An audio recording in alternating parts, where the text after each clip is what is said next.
من المواكب العريقة التي تقدم الخدمة للزائرين الكرام موكب الإمام الرضا التابع لأهالي الحيرة. ينضم معنا الخادم عباس الطائي. السلام عليكم استاذ عباس. وعليكم السلام، حياك الله. بالبداية عظم الله أجورنا وأجوركم بذكرى أربعينية الإمام الحسين. بسم الله الرحمن الرحيم. عظم الله أجورنا وأجوركم بذكرى استشهاد سيدي ومولاي وأربع أفضل الصلاة والسلام. شنو طبيعة الخدمات اللي تقدموها للزائرين الكرام؟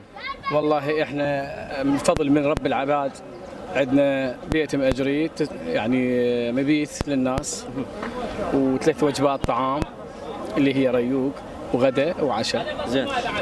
وش وقت تباشرون بالخدمة الفعلية للزائرين الكرام؟ وش وقت تنتهي؟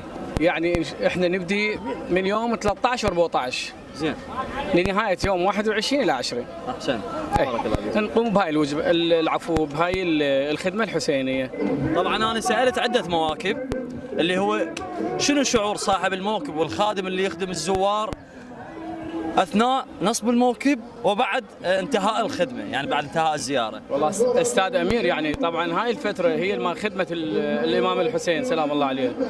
يا اخي والله تحس فد شعور غير غريب، مو من العمر ما محسوب. ابدا فد شيء غريب بالله، لا ذله ولا تعب، ويعني لو ظل تخدم صبح ليل نهار ما تتعب ولا تمل ابدا من خدمه سيد الشهداء. بارك الله فيك.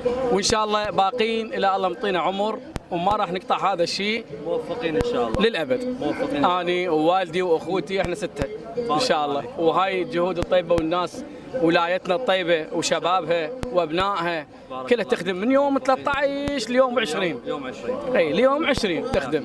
سادة المشاهدين، نشكر طبعا الكادر المميز بالتصوير، الله يحفظك والله يوفقهم ان شاء الله ويمد بعمرهم ويطور من عملهم. طبعا انتم تقدمون الخدمه للزائرين من طعام وشراب، واحنا ايضا خدمتنا اعلاميه تكون. شوف كل يعني انواع الخدمه. احسن. يعني اليوم واحد يكنس خدمه، احسن. اليوم واحد يدلي بمكان، شخص يقول له يابا بموكب فلان مكان، او يدلي بموقع بمكان معين، هاي خدمه كلها خدمه.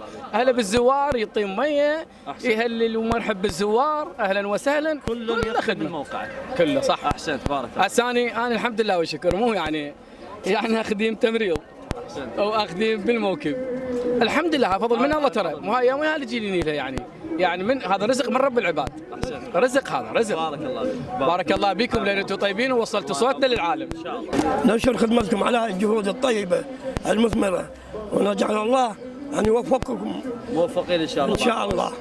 الله يخليكم. بارك الله فيك. سادة المشاهدين، ابقوا ويانا بهاي التغطية الخاصة بمواكب الخدمة والعزاء التي تقدم الخدمات للزائرين الكرام الوافدين إلى كربلاء المقدسة، فابقوا معنا.